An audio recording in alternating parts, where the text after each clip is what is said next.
নমস্কাৰ এই মুহূৰ্তত অসমৰ প্ৰত্যেকগৰাকী জনতালৈ দিবলৈ ওলাইছো ডাঙৰ খবৰ। তো যিসকল মানুহে অৰুণোদয় 3.0 আঁচনিত আবেদন কৰিব বিচাৰি আছে সেই সকল মানুহে ভিডিঅ'টোত ক্লিক কৰিছে যদি অনুগ্ৰহ কৰি ভিডিঅ'টো স্কিপ নকৰি প্ৰথমৰ পৰা শেষলৈ চাই থাকিব, কিয়নো এইটো ভিডিঅ'ৰ মাজত অৰুণোদয় আঁচনিত কোনবোৰ মানুহে আবেদন কৰিব পাৰিব সেয়া আপোনালোকক বিতংভাৱে জনাই দিম। তো অনুগ্ৰহ কৰি ভিডিঅ'টো স্কিপ নকৰি প্ৰথমৰ পৰা শেষলৈ চাই থাকিব।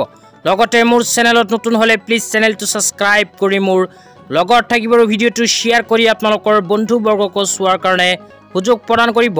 তো অনুগ্ৰহ কৰি ভিডিঅ'টো এতিয়াই শ্বেয়াৰ কৰি দিয়ক।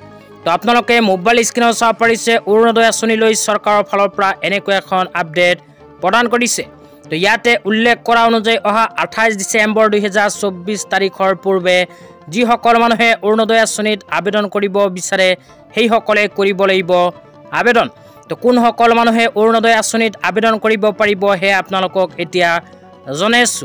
অনুগ্ৰহ কৰি ভিডিঅ'টো স্কিপ নকৰি চাই থাকিব, লগতে ভিডিঅ'টো শ্বেয়াৰ কৰি আপোনালোকৰ বন্ধুবৰ্গক চোৱাৰ কাৰণে সুযোগ প্ৰদান কৰক। তো আপোনালোকে মোবাইল স্ক্ৰীনত চাব পাৰিছে চৰকাৰৰ ফালৰ পৰা এনেকুৱা কেইখনমান চৰ্ত প্ৰকাশ কৰিছে। তো ইয়াতে অৰুণোদয় আঁচনিৰ এলিজিবিলিটি ক্ৰাইটেৰিয়াৰ ভিতৰত কি কোৱা হৈছে আপোনালোকক এটা এটাকৈ পঢ়ি শুনাই দিছোঁ। প্ৰথমে লিখা আছে আবেদনকাৰী অসমৰ স্থায়ী বাসিন্দা হ'ব লাগিব যদিহে অৰুণোদয় আঁচনিত কৰিব বিচাৰে আবেদন।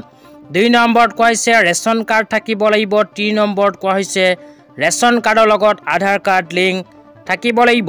তো যিসকল মহিলাৰ ৰেচন কাৰ্ড আছে আৰু ৰেচন কাৰ্ডৰ লগত আধাৰ কাৰ্ড লিংক আছে কেৱল মাত্ৰ সেইসকল মহিলাই কৰিব পাৰিব অৰুণোদয় 3.0 আঁচনিত আবেদন।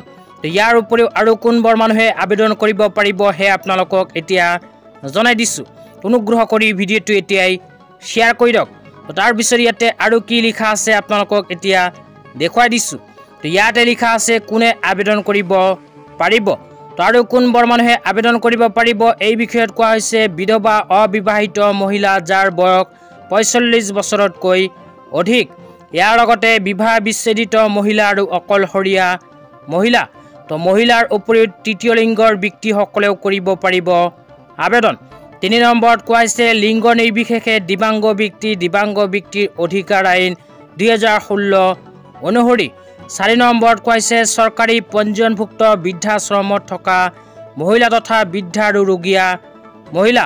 5 নম্বৰত কোৱা হৈছে পৰিয়ালৰ উপাৰ্জনক্ষম ব্যক্তিগৰাকী বৃদ্ধ যাৰ বয়স 60 বছৰৰ ঊৰ্ধৰ অথবা দিব্যাংগ হলে তেনে ঘৰৰ মহিলাসকলেও কৰিব পাৰিব অৰুণোদয় 3.0 আঁচনিত আবেদন। ইয়াৰ লগতে 6 নম্বৰত কোৱা হৈছে HIV thalassemia haemophilia cerebral palsy কুষ্ঠৰোগ অটিজিম স্পেক্ট্ৰাম আদি বেমাৰত যিসকল মানুহে ভুগি আছে সেইসমূহ পৰিয়ালৰ মহিলা। 7 নম্বৰত কোৱা হৈছে আশ্ৰয়হীন পৰিয়ালৰ মহিলা। 8 নম্বৰত কোৱা হৈছে ভিক্ষাৰে জীৱন নিৰ্বাহ কৰা মহিলা।